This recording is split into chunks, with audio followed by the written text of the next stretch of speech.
Isang umaga, tulog lahat ng hayop. Nagising yung ibon.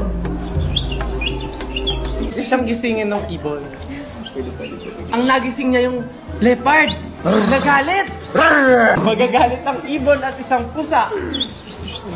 Maglalaban sila ngayon. Ahas yan. Bikot o bikot? Abik. Magigising na yung dalawang hayop pa. Makakatulog yung dalawang hayop na iba. Yung kambing at yung leopard. Magagalit yung unggoy kasi wala sa tono yung pagkanta ng ibon. Paano magsabi wala sa tono yung dalawang ibon? Magigising yung leopard. Aso na yan. Aso na yan, ah. Tuklawin mo ang kambing. Mamamatay ang kambing. Nagdulot siya ng masamang amoy na nakakamatay. Lumalala na yung amoy. At the end, lahat sila namatay. Isang mapayapang umaga, nagbabanding si Mami at si Daddy. Nag-holding hand sila. Siyempre, Daddy, parang ano, yung pinapanood natin, hindi ko nagustuhan. At sino ba ang gusto mo? Ano? Daddy, gawat ka ganyan. Hindi tayo bagay. Sasweet sila nang biglang umiyak si Baby. Katulong nyo na ako, hindi pa ako nag-ay. Hindi ba nag- Hindi pa na. Tanggap ka na daw. Natanggap na ako. Tawagin mo na si Dodo. Parang gusto mo si Baby. Oo nga. Si Teka lang, Baby. titimplang ako ng dede. Parang may problema. Expired na pala yung gatas. Kaso, wala silang pera pambili ng bago. So, papainom pa na nila kay Baby yung expired na gatas. si Baby. Kapasin nila, lumalaki agad si Junjun. Napakabilis, no? Lampig lang! Sumakit ang tiyan dahil expired.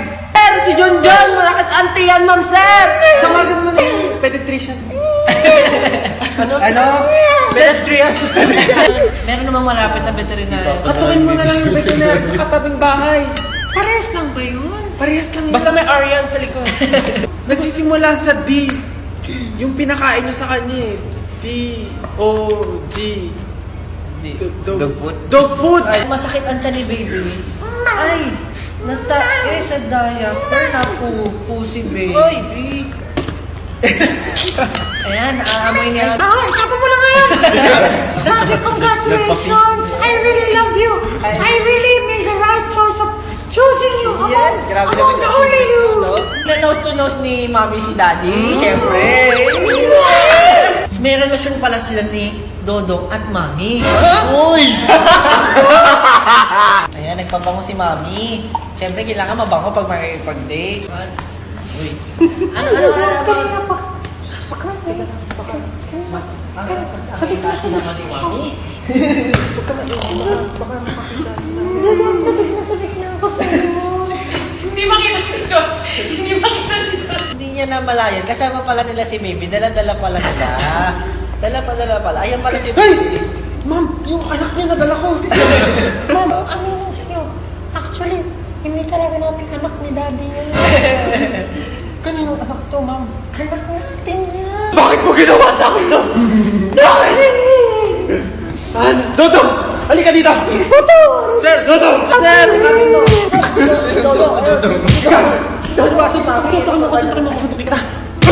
Para sa anak natin.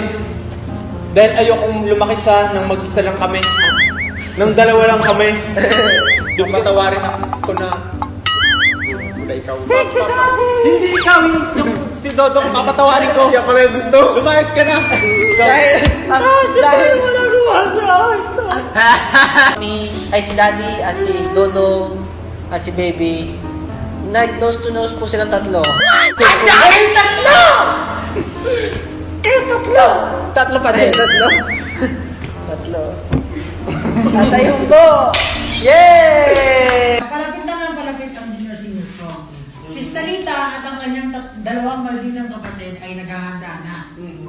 Bakit pangit? Pakipalitan niya. Ang pangit ng Stelina. Ano ba ito? Sarap ay gawin. Kasi mo pangat din ang susuot. Wait lang. Hindi ko gusto ang tapos ng dila niya.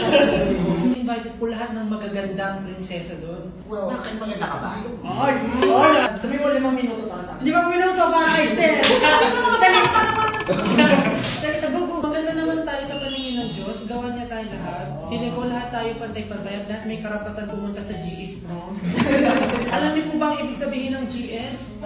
Gandang sinasabi. Kaya tingnan niyo, oh. Ito yung gandang sinasabi. Ang kagandahan di sinasabi, pinapakita. Hindi ka pwede sa GS. Pwede ka sa GP. Saan yun? Gandang Gandang pinapakita. GP. Governance program! Gaganda ang iyong kutis at tutubuan ka ng panibagong gown! Panibagong gown? Oo! Dahil Built-in? Sandali.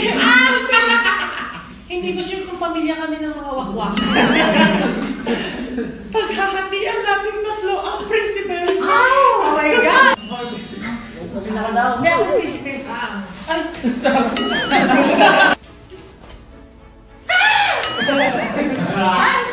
Kamusta po kayo lahat? Paghahatian niyo yan!